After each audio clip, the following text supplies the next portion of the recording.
Ask yourself, King James, the British king, who is known for translating the Bible and is actually known to be the most authentic, the KJV, is also known to be one of the very instrumental personalities when it comes to slave trade.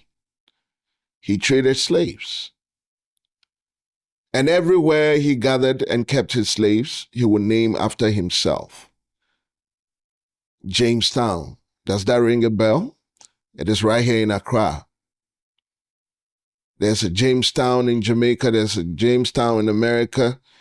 It is also known that all the words in the scripture is inspired by God, only written by men.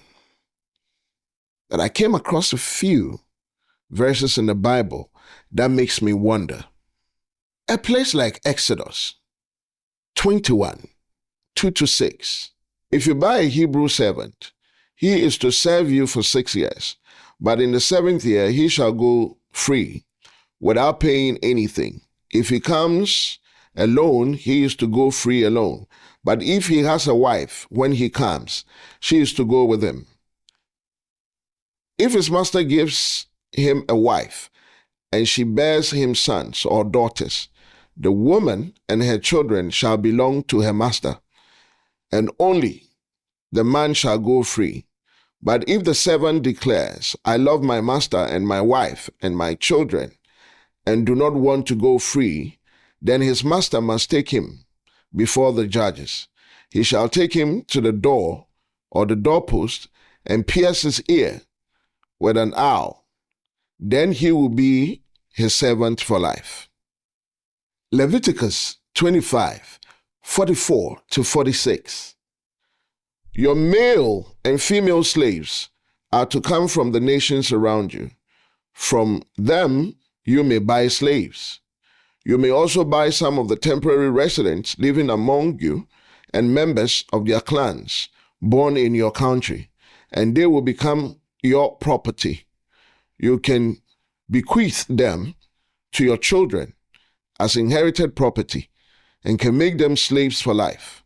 But you must not rule over your fellow Israelites ruthlessly. Exodus 21, 20-21.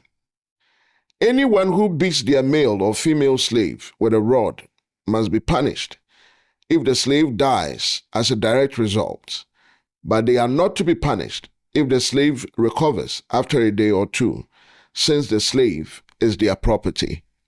Exodus 21:32. If the bull gores a male or female slave, the owner must pay 30 shekels of silver to the master of the slave, and the bull is to be stoned to death. Ephesians 6:5. Slaves, obey your earthly masters with respect and fear, and with sincerity of heart, just as you would obey Christ. Ephesians 6:9. And masters, treat your slaves in the same way. Do not threaten them, since you know that he who is both their master and yours is in heaven, and there is no favoritism with him.